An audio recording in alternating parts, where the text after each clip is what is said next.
புளிச்சக்கீரை, சிகப்பு புளிச்சக்கீரை, அப்புறம் ஒரு 3 பாவக்காய் காய்ச்சிது, அப்புறம் முடக்கத்தாங்கீரை கிள்ளி வச்சுருக்கேன்.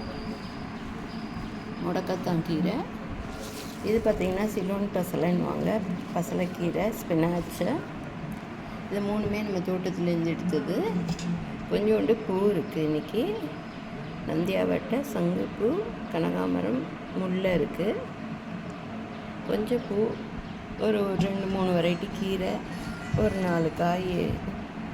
பாவக்காய் ஏற்கனவே 2-3 பறிச்சிருந்தேன். இப்போ இது பறித்து ஒரு 2-3 நாளைக்கு சேர்த்து அப்படியே சமைச்சிக்கலாம். ஃப்ரெஷ்ஷாக நம்ம தோட்டத்துலேருந்தே கிடச்சிது கீரை. கூங்குரா பண்ணலாம் இந்த புளிச்சக்கீரையில். இது வாதத்துக்கெலாம் ரொம்ப நல்லது, முடக்கத்தாங்கீரை.